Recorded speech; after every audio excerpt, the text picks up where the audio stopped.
De tu presencia,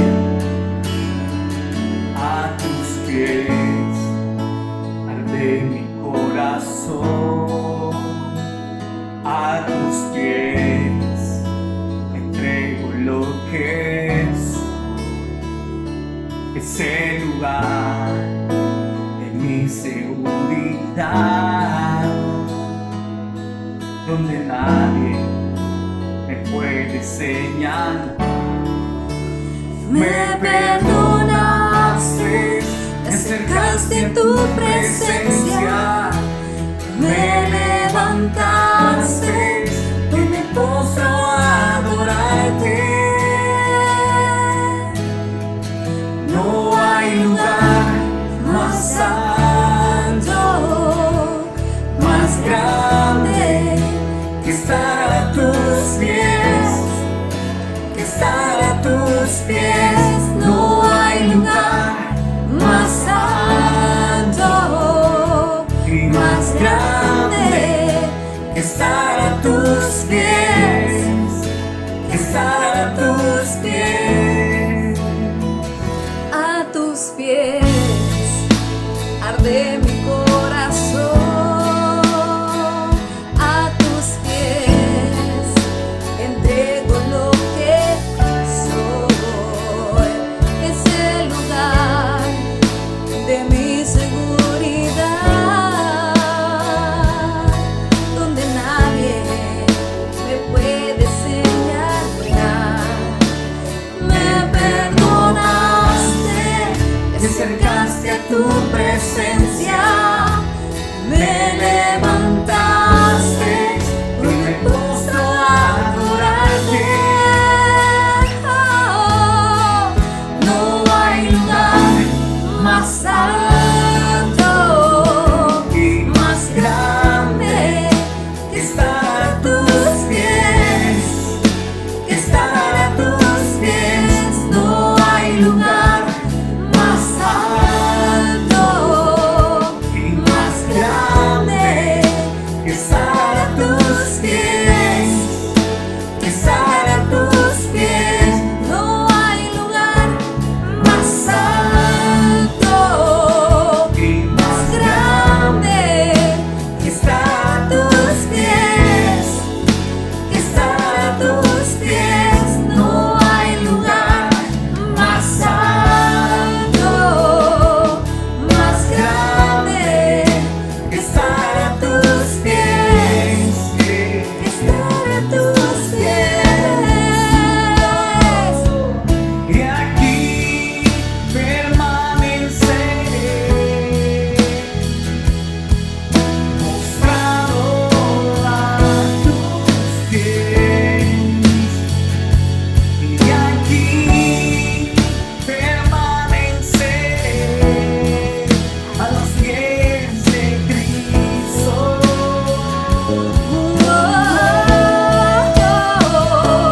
Y aquí permaneceré, postrado a tus pies. Y aquí permaneceré a los pies de Cristo. No hay lugar más alto, más grande Que estar a tus pies, que estar a tus pies. No hay lugar más alto Y más grande que estar a tus pies, que estar a tus pies.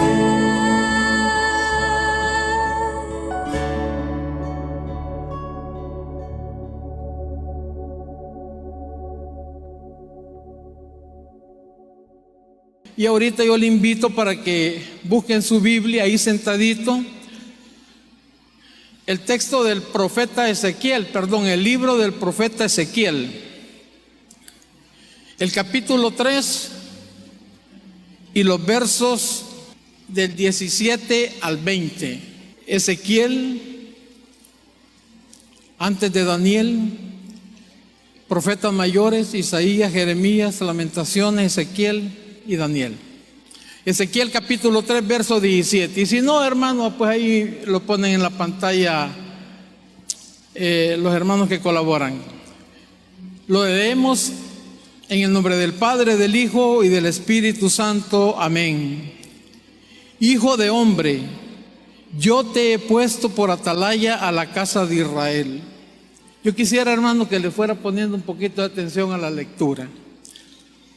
Oirás pues tú la palabra de mi boca y los amonestarás de mi parte. Verso 18. Cuando yo dijere al impío, de cierto morirás, y tú no le amonestares ni le hablares, para que el impío sea apercibido de su mal camino, a fin de que viva, el impío morirá por su maldad, pero su sangre demandaré de tu mano. Verso 19. Pero si tú amonestares al impío, y él no se convirtiere de su impiedad y de su mal camino, él morirá por su maldad, pero tú habrás librado tu alma. Verso 20.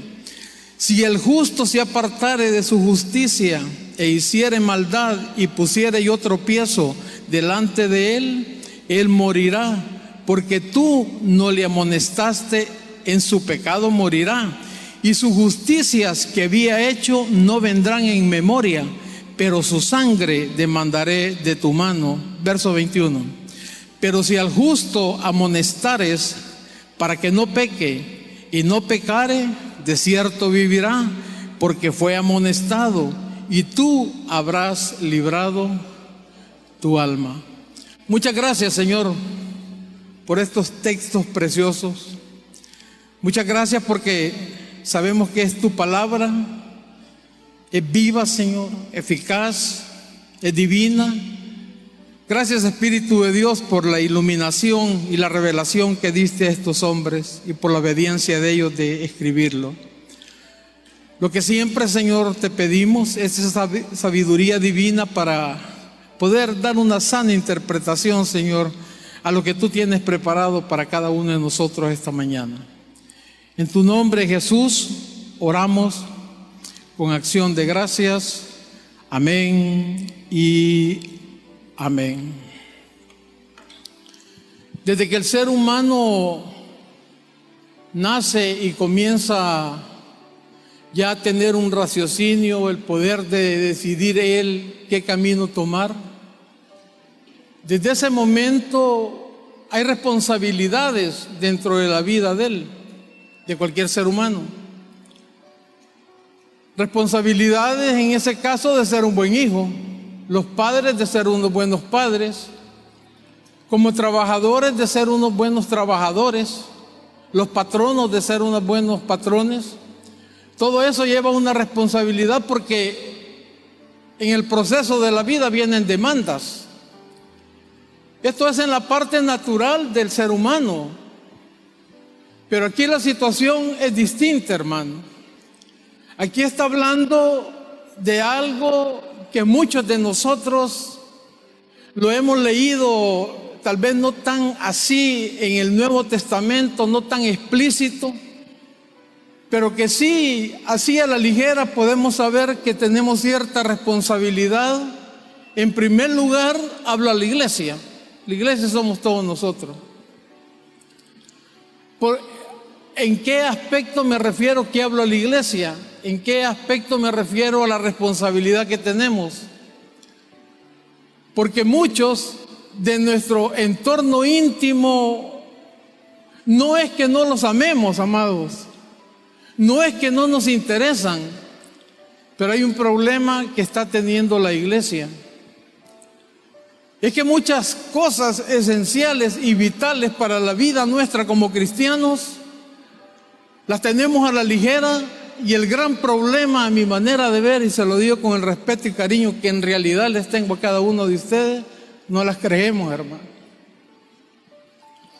Hablamos de temas importantes como dice Efesios 6, que nuestra lucha no es contra carne ni sangre.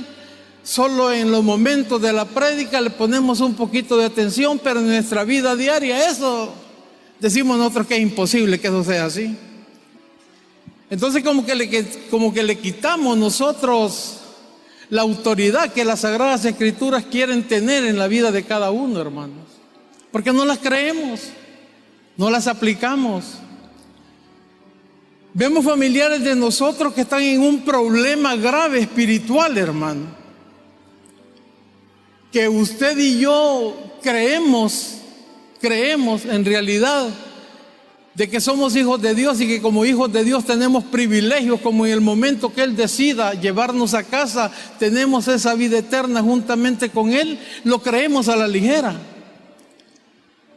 Porque pienso que si tuviéramos en realidad conciencia, hermano, de que todo ser humano tiene una parte eterna, ya sea para condenación o para salvación, la actitud y la actuación de cada uno de nosotros con familiares, con personas que en realidad amamos y que sabemos por lo que las Escrituras dicen que hasta este momento tienen unos grandes problemas con Dios, no nos importa. Y hay dos puntos vitales, hermano. Uno, el testimonio. Eso es algo vital. Y el otro punto vital es la falta de conocimiento acerca de lo que las Escrituras dicen. Es la falta de conocimiento y credibilidad que cada uno de nosotros es probable que tengamos, de que no hemos entendido el verdadero evangelio de nuestro Señor Jesucristo. Y temas tan grandes como es la eternidad, como es la salvación, lo resumimos en un versículo. Cuando la Biblia, hermano, los 66 libros nos explican en realidad ese tema tan precioso, pero tan profundo. ¿Por qué? Porque es un don de Dios, el cual no lo podemos simplificar nosotros con una cosa tan sencilla como puede ser con un versículo. Porque hay tanto, hermano, en las Sagradas Escrituras que nos hablan de una nueva criatura, de que hay que nacer de nuevo, y todo eso a nosotros nos olvida. Entonces cuando nosotros, con el poco conocimiento que tenemos acerca de la Escritura, queremos nosotros transmitírselo a alguien de nuestra familia, alguien que en realidad supuestamente nos importa su vida espiritual, no lo hacemos como debe de ser. Evangelios que para mí sinceramente no están de acuerdo a lo que las Escrituras dicen, y le voy a demostrar por qué. Mucha gente que sale a evangelizar ofrece a un Jesús que lo va a sanar, a un Jesús que le va a liberar de sus deudas, a un Jesús que le va a volver a unir su hogar, lo cual nadie puede dudar que Él lo pueda hacer. Pero no es el verdadero propósito de ese Jesús que presentamos. El verdadero propósito de ese Jesús que debemos de presentar es de que es reconciliador. Porque todo ser humano, hermano, desde que nace y ya tiene uso de razón y ha escogido su vida y no quiere llegar a los pies de Cristo, la Biblia enseña que tiene grandes problemas con Dios. Dios lo considera, hermano, un enemigo. Eso dice las Sagradas Escrituras. Por eso es que Cristo nos justifica, y cuando dice justificado pues por la fe, tenemos paz para con Dios. ¿Por qué? Porque teníamos problemas. Entonces ese evangelio no lo podemos transmitir a la gente porque no lo conocemos, y si lo conocemos a medias. Pero ¿sabe cuál es el problema, querida iglesia? Que no lo creemos, hombre. Y aquí está hablando de una gran responsabilidad que la iglesia tiene en estos momentos. La iglesia somos el atalaya, hermano, en estos momentos. El atalaya era una persona que las ciudades, como eran muy atacadas en ese tiempo, se construían muros y se levantaba una torre alta. Entonces había una persona encargada de estar en esa torre que divisaba, tenía mayor visibilidad, y cuando veía un problema o gritaba o tocaba una trompeta, avisando de que existía un problema y que venía un peligro para la ciudad, para que se pusiera en alerta. Ese es un atalaya. El profeta aquí, Dios le está diciendo al profeta que lo necesita para que grite, hermano, el gran problema que mucha gente del pueblo tiene, que no le interesa su familia, no le interesa su vecino, no le interesa nada, hermano, sino que él nada más. Y aquí está hablando de demandas, que va a demandar, dice, la vida de la persona, donde usted pueda llegar, pueda hablar, y usted, hermano, no le interesa ni le habla. Eso le va a demandar el Señor a usted y me va a demandar a mí. Ahora bien, hay que poner las cosas claras, hermano. Usted no puede convencer a nadie, porque usted no es el Espíritu de Dios. La obligación suya, ¿sabe cuál es? Y es aquí donde la Biblia se une. Es aquí donde la Biblia le demuestra a usted que es un solo libro. Aquí se une con la parábola del sembrador. Y la parábola del sembrador es narrada ni más ni menos que por nuestro Señor Jesucristo, donde Él es el sembrador. Él es el que lleva la palabra. Él es el atalaya, solo que con una diferencia, que Él lleva una semilla pura, lleva una semilla elegida, lleva una semilla no podrida, sino que lleva lo mejor de la semilla. ¿Para qué? Para sembrar en la palabra de Dios. Y aquí le demuestra lo que el profeta estaba diciendo, de que usted lo que tiene que hacer es transmitir el verdadero evangelio. Quiera o no quiera la persona, no es problema suyo. El problema suyo, ¿sabe cuál es, querida iglesia? Es la buena semilla. Conocer el verdadero fundamento de la doctrina. Eso es el problema de nosotros. Eso es lo que nosotros tenemos que presentar. El terreno donde usted la va a tirar no es problema suyo, porque Jesús, el verdadero sembrador, quien vino a dejar establecidos los fundamentos para vivir una vida cristiana como tiene que ser, Él era el que llevaba la semilla y la tiró en 4 terrenos. Es el ejemplo que Él pone. 4 diferentes corazones que esta mañana se puedan encontrar aquí con nosotros, donde en unos va a haber gozo en el momento de la palabra, pero se va a ahogar. El otro es duro, hermano, como la del camino. Rebota, ahí queda tirada superficialmente, no hace nada. Y de los 4 terrenos, solo uno es el bueno. Y eso me enseña a mí lo que el profeta está diciendo, que el problema mío no es si la gente se convence o no se convence, hermano.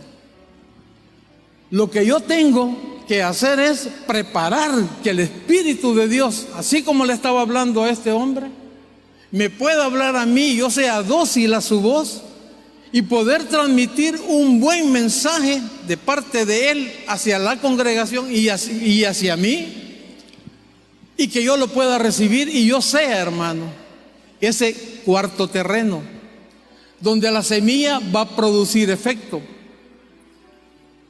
Entonces, ¿qué tengo que hacer yo aquí, hermano? Yo no lo puedo convencer a usted. No soy quien, en primer lugar.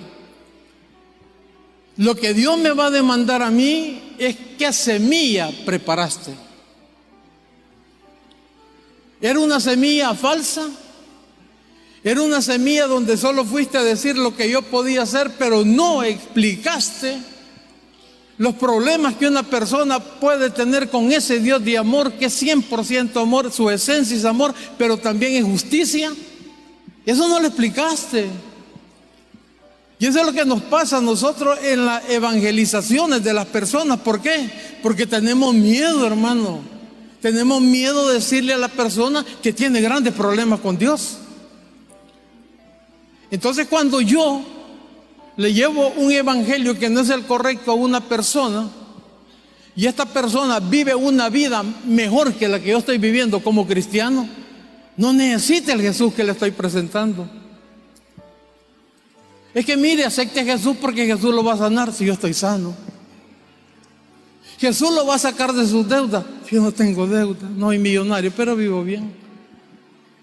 Pero mire, Jesús le va a componer a sus hijos. Mis hijos están perfectos, cumplen con su escuela, todo tempranito los tengo en casa. No tengo problema con mis hijos.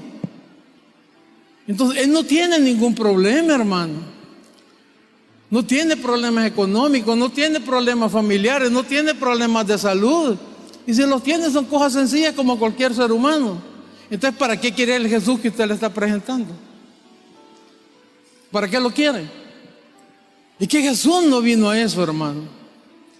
Jesús vino por la parte esencial, por la parte principal de cada ser humano. ¿Cuál es? La parte eterna. Ese es el verdadero evangelio que debemos de presentar. ¿Para qué? Para que el Señor no nos demande. Pero es probable que alguien pueda estar pensando, pero mire, pastor, aquí está hablando del profeta Ezequiel. 700 años antes de Cristo, 660 años antes de Cristo, lo que usted quiera antes de Cristo. Y le está hablando al pueblo de Israel y yo le diría, tiene razón, hermano. Tiene razón, hermano. Pero como yo le estoy diciendo también que la Biblia es uno, y que usted para predicar estas cosas de 700 años antes de Cristo tiene que tener usted la autoridad de las mismas Sagradas Escrituras para poderlo trasladar a la iglesia. Yo tengo que tener bases, hermano. Usted tiene que tener bases, debe tener conocimiento para poderlo aplicar a su vida. ¿Y cuál es el conocimiento que debo de tener? Lo que las Escrituras dicen. El apóstol Pablo en la epístola a los Corintios habla de que estas cosas quedaron como ejemplo para nosotros como iglesia. El autor anónimo de los Hebreos los testifica también que todo lo que sucedió en ese tiempo, nosotros como iglesia podemos sacar ejemplo para cada uno de nosotros. Entonces, con esa autoridad, nosotros explicamos el contexto de lo que estaba pasando en ese tiempo, y una vez que sabemos lo de la atalaya, que sabemos que el profeta estaba teniendo una demanda de parte de Dios para que le transmitiera al pueblo, lo pasamos para la iglesia. Esa misma demanda, hermano, de 700 años antes de Cristo, es la misma demanda que nos está haciendo a nosotros en este momento como iglesia. Estamos viendo que los tiempos se están terminando, hermano. Nadie puede decir ya terminamos esto, no, pero lo que uno está logrando ver, la situación es cada vez empeorando, no a nivel del Salvador, a nivel mundial. Noticias que en vez de ser alentadoras preocupan un poco más. Que el calentamiento, que esto, que el otro, todo, hermano, se está viendo como un caos. Y nosotros tranquilos. Y muchos de nosotros tranquilos porque tenemos la seguridad de que somos hijos de Dios, que somos parte del pueblo de Él, de que si Él viene a arrebatarnos, nosotros vamos con Él, que si ya nos llama, pues vamos a su presencia por la misericordia, lo sabemos nosotros. Pero el problema no es para la gente que lo sepamos, ¿y los otros? ¿Cuántas veces lo hemos manifestado, hermano? ¿Cuántos tenemos familias que nada que ver con el proyecto de Dios en las Sagradas Escrituras? Que manejan las cosas a como ellos quieren. Son buenos, no matan, no roban, no fornican, no esto, no lo otro, pero no tienen nada con la obra redentora de nuestro Señor Jesucristo. Y nada, dice la Biblia, aquí mismo dice, nada que está fuera de la misericordia de Dios por medio de Jesucristo agrada a Dios, por muy bueno que sea. Pero eso ¿dónde está, pastor? Eso es la Biblia, hermano. Entonces, por desconocer esas cosas, estamos permitiendo que personas vivan su vida buenas y como sea, pero a su manera. Y no esa la manera de la persona, esa es lo que las Sagradas Escrituras dicen. Y es ahí donde mucha gente le dice, pero vos que mirá que vos aquí, sí, pero bendito Dios que la misericordia de Él me llamó, pues. Y dentro de toda mi maldad, dentro de todo lo que soy, estoy logrando entender cada vez lo que Cristo ha hecho por mí, y me reconozco que soy inmerecedero de ese sacrificio y de ese amor, pero a Él le plació antes de la fundación del mundo. ¿Y yo qué puedo hacer? Lo que puedo hacer es luchar, hermano, cada vez por ser un poco mejor. A eso me manda, pero tengo que la misericordia de Dios sobre mí. Entonces el problema es de que nosotros, hermanos, no le manifestamos a las personas que en realidad amamos. Esto nos da miedo. Nos da miedo. Es que como hay que respetar, y es cierto. Y le voy a contar algo familiar. Yo le comencé a hablar, esto fue hace poco, a un pariente que yo quiero, pero lo quiero mucho. Un hombre muy intelectual, muy intelectual. Y de repente yo sentí que estábamos ya entrando ya en algo que no, hermano. Ni él me iba a convencer, ni yo le iba a convencer. Yo sabía la forma como yo estaba tratando con él, y él sabía dónde yo lo quería llevar. Y de un solo me puso paro.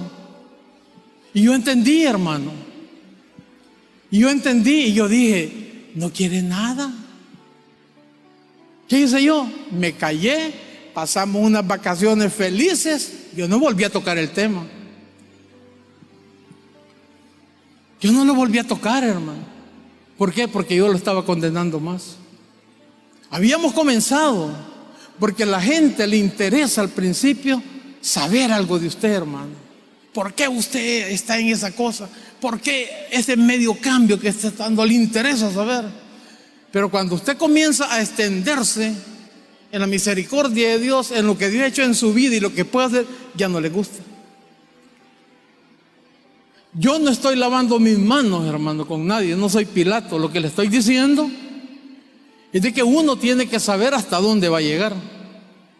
Porque también yo tenía un pariente muy, además de parientes, grandes amigos y todo. Él es pastor de las Asambleas de Dios. Trabajamos juntos un tiempo, donde cuando lo veían a él la gente se retiraba,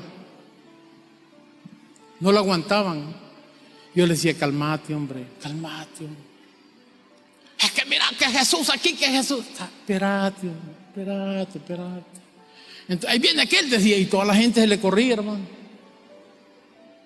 Porque usted puede llegar a aturdir a las personas con eso. Tiene que tener prudencia para llevar la palabra de Dios. La misma gente lo busca a usted y la misma gente lo calla. Cuando ven que le está tocando, cuando ven que no pueden con usted, como le pasó a Pablo en el libro de los Hechos, que vieron que no podían con él, mejor agarran por otro lado. Porque no le pueden refutar. Porque usted está en lo que la palabra de Dios dice, y hasta cierto punto la mayoría de gente conoce que esa es una realidad. Porque todo el mundo cree en Dios. Entonces debemos nosotros de comprometernos con la palabra, debemos de buscar, debemos de presentar un verdadero evangelio, debemos de tener compasión, hermano. En primer lugar, por nuestro entorno. Pues sí, porque muchos decimos que somos unos grandes ganadores de alma y salimos a evangelizar, y la par de nosotros muriéndose. Primero en nuestra casa. Hermano, cuando uno tiene conciencia de lo que espera a la gente que no quiere nada con Cristo, es tremendo. Es tremendo, hermano. Y a eso es que se refiere. Entonces esa demanda que no se la presente Dios. Su obligación, querida iglesia, es preparar una buena semilla. Es presentar el verdadero evangelio de nuestro Señor Jesucristo sin mentiras, hermano. Usted no necesita ayudarle a Dios. Usted con el amor del Señor le puede demostrar a la persona que tiene problemas con Dios. Porque la Biblia dice, porque la Biblia dice, porque la Biblia dice. ¿Qué le van a refutar? Si no es usted quien le está diciendo, son las Sagradas Escrituras. Eso es lo que nos manda aquí por medio del profeta. Solo imagínese una cosa, hay un ejemplo. Que un edificio se está incendiando, hermano, en un pueblo pequeño. Y llaman al bombero que está de turno. Y viene el bombero, recibe la llamada de alerta.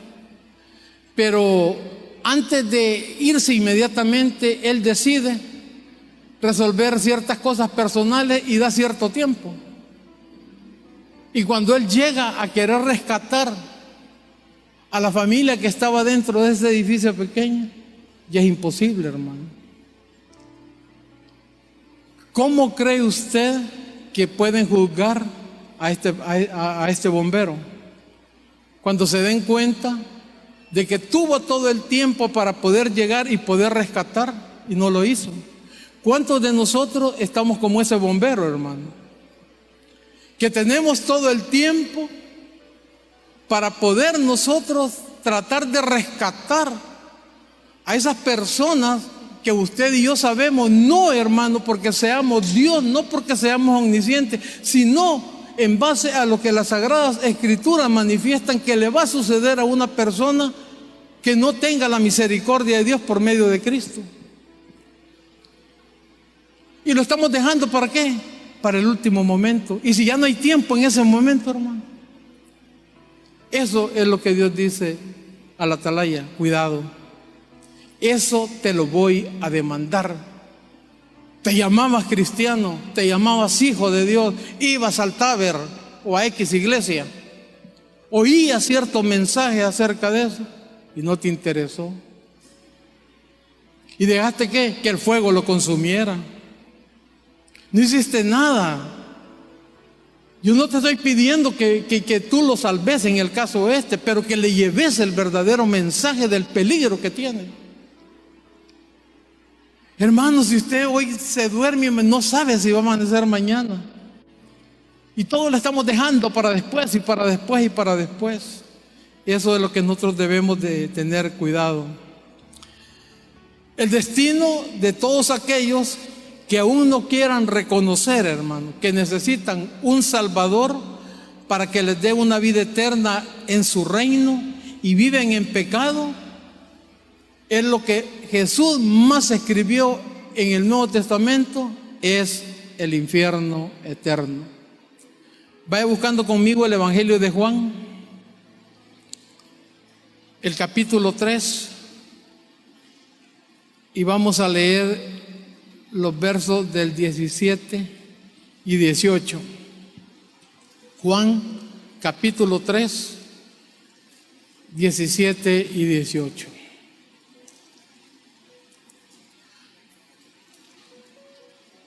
Somos llamados, hermanos, como iglesia a rescatar. ¿Cuántos de nosotros estamos viendo hijos desviados completamente de los principios que tal vez usted como padre ha aceptado, que son los reales, que es el fundamento que Cristo vino a dar? Usted lo cree y lo está viviendo y está luchando, pero no está haciendo nada por su hijo. Le quiero decir algo, iglesia. Nosotros, cuando digo nosotros, hablo al equipo de trabajo y este siervo inútil. Hemos sentido carga por los jóvenes, pero una carga que no pesa. O sea, cuando hablo de carga, lo que le quiero decir, sentimos responsabilidad, hermano. Porque hemos estado viendo el culto de los jóvenes como que sin nada. Y cuando Dios lo hace reaccionar a uno, le dice: y que no estás viendo tu equipo de trabajo, y que no estás viendo la congregación, que todos ya somos de edad. ¿Y qué están preparando ustedes para el futuro de esta iglesia? Imagínense, nos reunimos con el equipo y hemos comenzado, hermano. Ya tenemos alrededor de 2 sábados, 3 sábados que ha ido creciendo. Tenemos el apoyo del hermano César en transporte. Estamos haciendo lo que nosotros podemos, está dando resultados. Pues sí, y el futuro de la sociedad y el futuro de la iglesia, tanto que hablamos, nos llenamos nuestra boca. Eso lo hemos sentido y yo le doy gracias a Dios, hermano, por eso. Porque todo el equipo en un mismo espíritu, démosle. Pastor Rodríguez, prepare un tema para los jóvenes. Y ¿sabe cómo se llamaba? La adrenalina, o la juventud y la adrenalina. Encantados todos, hermano. Encantados. Y así vamos a seguir trabajando. ¿Por qué? Porque nos interesa, porque esa es una demanda que tenemos. Así como familia, Dios me va a demandar, aunque sea cristiano, por mi esposa. ¿Y qué hiciste con tu esposa? ¿Qué trato le diste? También a ella le va a demandar. No solo a mí, pues. Se vuelve desparejo, hermano. A usted le va a demandar qué hizo con sus hijos. A sus hijos le va a decir, ¿y tu papá cómo te portaste con él? Todos tenemos una demanda que presentar. Entonces, cuando analizamos esas cosas, es lo que nos puede ir haciendo cambiar un poquito, hermano. Juan 3:17 dice, este es el verdadero mensaje, hermano. Y aquí le quiero yo hacer una pregunta, pero contésteselo usted solo de corazón, las personas que se la llevan de ganadores de alma. ¿Cuándo han presentado estos versículos en el evangelismo? ¿Y sabe por qué obvié Juan 3:16? Porque todos hablan del amor de Cristo, del amor de Dios mandando a su Hijo, pero al 3:16 no le ven que hay condenación también al final. Y es terminando Juan 3:16, sigue Juan 3:17, miren lo que dice: porque no envió su Hijo al mundo para condenar al mundo, sino para que el mundo sea salvo por él. No para que sea sano, no para que sea libre de deudas, no para que me libre de cualquier situación. ¿Le interesa qué? Su alma. Esto aquí queda, hermano. Problemas de salud, problemas, lo que usted quiera, y esto ya va a pasar, hombre. Démosle gracias a Dios que hemos sobrevivido ya casi un año de esta situación. No sabemos el otro año que viene. Este es el verdadero, para mí, presentación del evangelio a lo que Cristo vino aquí a la tierra. Y el 18 dice, mire qué delicado es esto: el que en él cree no es condenado, pero el que no cree ya ha sido condenado porque no ha creído en el nombre del unigénito Hijo de Dios. Entonces aquí cualquier persona puede decir, pero yo creo, pastor. Yo le diría, sí, hermano, usted cree. Santiago dice que hasta los demonios creen, pero siguen siendo demonios. El creer en Cristo no es manifestarlo de boca, hermano. El creer en Cristo es creer en todas las normas, bases y estatutos que Él vino a dejar aquí en la tierra en el Sermón del Monte. Ese es el evangelio. Pero de esto no hablamos. Esto nos va a demandar el Señor cuando andemos engañando a la gente en la calle, porque es un engaño. Y me dije, repetí esta oración conmigo, ¿cómo es? Romanos 10:9, y que ya sos salvo. Repetirlo, oí, audible. Sí, creo. Ya vas para el cielo, papá, al cielo para abajo. Tengamos cuidado, hermanos, si es un alma. Expliquémosle el verdadero plan de Dios. Digámosle en realidad el amor de Dios, pero el amor con justicia. Ahora bien, también, hermano, además de ponerse un poquito en esta situación, debemos de ver además de enfrentar a alguien con esto, también debemos conocer para decirle del amor de Dios dándole tiempo. Porque aquí no se trata de que ya esto es, no, momento. Aquí está lo que Jesús te está diciendo si querés vivir tu vida a tu manera. Hoy te voy a demostrar y te voy a enseñar, le dice uno a la persona, el amor de Dios en el tiempo, en esperarte. Dios quiere que reacciones. Vaya conmigo a la segunda epístola del apóstol Pedro, capítulo 2, versos del 8 al 10.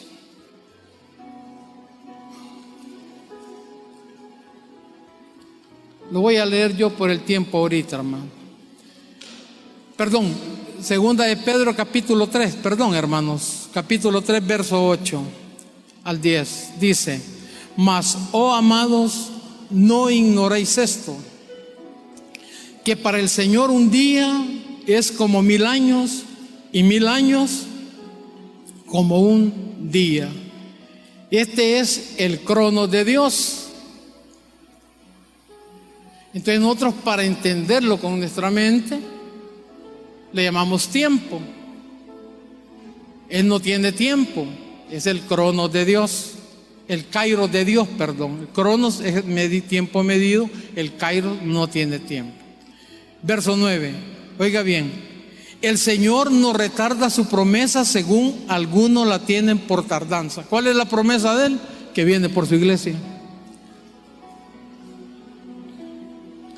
Entonces la gente, habemos unos que decimos: Señor, ¿y por qué no venís ya? ¿En quién estoy pensando? En mí. ¿Me interesa quién? Yo y el otro. Y Jesús dice: no, hombre, tranquilo, tranquilo. Señor, vení ya, mira este tiempo, Señor, qué lindo va a ser estar contigo. Calmate, si hay un montón de personas. Hablarles de que tienen que llegar al arrepentimiento. Luego dice, Él dice: el Señor no retarda su promesa, según algunos la tienen por tardanza, sino, dice, que es paciente para con nosotros. Oiga bien esto, hermano: no queriendo que ninguno perezca, sino que todos procedan. Ese es el amor de Dios. Entonces nosotros podemos presentar Juan 3, 17 y 18, que hay una condenación, pero también presentamos ¿qué? Segunda de Pedro 3, 8 y 9. Este es el Señor que te está diciendo lo que te va a pasar. Pues no estás terminado. El Señor no quiere que vayas a esa pena. Él está, no es que esté retardando, no es que no vaya a venir, no, está dando un tiempo. ¿Desde cuándo venimos hablando y oyendo? El Señor está a las puertas. Pablo lo dijo. Pablo creyó que él, en el tiempo de él iba a ser arrebatado. Tuvo que morir, no fue arrebatado. ¿Cuántos de nosotros pensamos nosotros mismos, porque no podemos fijar fechas, decimos, esto hoy aquí nos vamos a ir? Pensamos. ¿Y qué sabemos? Si va a pasar 100, 200, 300 años más y el Señor no viene. Lo que sí nos manda esta mañana a estar preparados. Lo que sí nos manda esta mañana, si hemos logrado entender o yo haberme dado a explicar lo que el Señor, los propósitos de Él, de preparar una buena semilla, que no nos importa el terreno, que lo que nos importa es la semilla, que el terreno es problema de cada quien, porque cada quien va a tener un encuentro con su Creador. Cada quien es personal. Pero sí, a los que medio nos iluminó el Señor, la iglesia, tenemos responsabilidades. Tenemos la Biblia. Y sabe lo mejor de todo, que somos templo y morada del Espíritu de Dios. Y el Espíritu de Dios, el Espíritu Santo, es el autor y revelador ¿de qué? De la palabra. Y la palabra usted la tiene en sus manos en este momento. Oremos al Señor.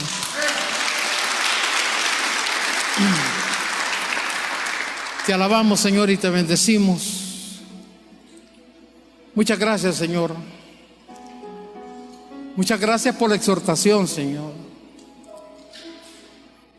Yo me atrevo, en primer lugar, Señor, a pedirte perdón. Y a mí no me da ninguna pena pedírtelo públicamente, Señor. Y decirte que has hablado a mi vida, pues. Porque muchas veces solo nos llenamos y nos llenamos de tu palabra,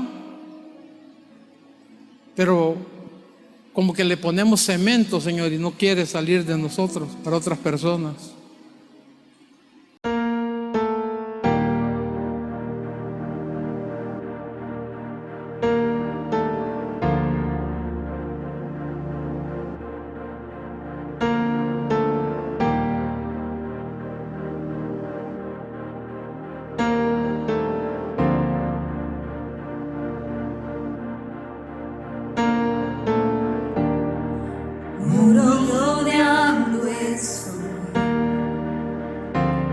Pensé que caería,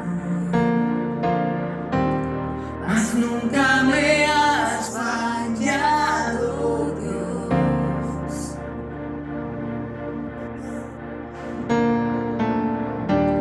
La espera terminará.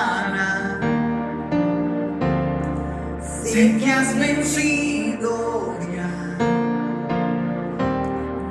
Nunca me has